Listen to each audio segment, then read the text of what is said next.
Today I'm going to tell you about staining your wood before using it for a bar top or a countertop. It's always best to find a piece of wood that you like the grain and the color of, but if you wanted to change the color to something like green, or you just wanted to use plywood, you can use a water-based stain.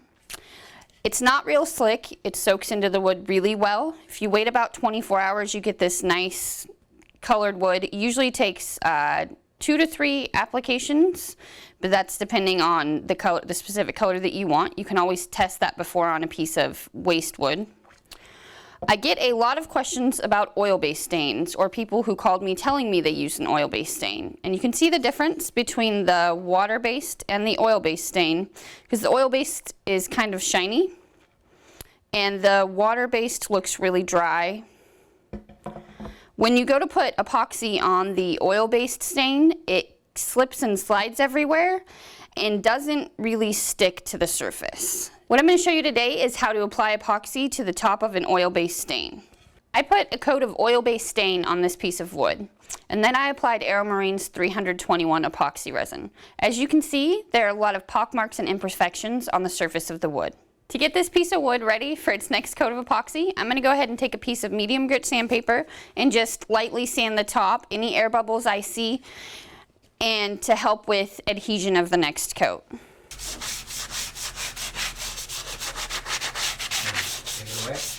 The next thing I'm going to do is spray it down with air in a can to get any dust out of the air bubbles. At home, if you have an air compressor, that would work as well.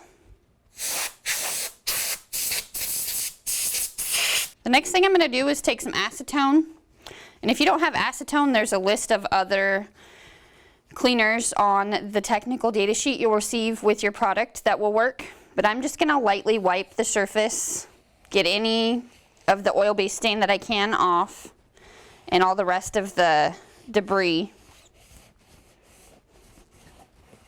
I'm just going to double check now that it looks like all of the dust in the air bubbles or on the entire surface is gone, and that it looks relatively clean and ready for the next coat of epoxy. And this piece of wood looks fine. I've got my properly mixed AeroMarine Products 321. I'm going to go ahead and prop this piece of wood up, and we're going to apply the epoxy. The way that I like to apply it is with a notched spreader.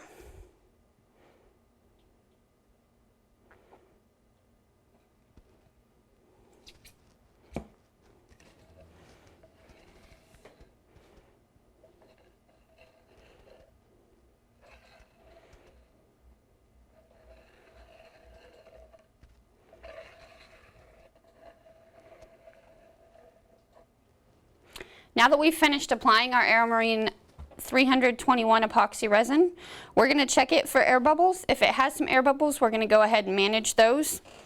After we're done with that, we're going to close it in a dust-free area and leave it alone for 24 hours, and we're going to check on it again a day later.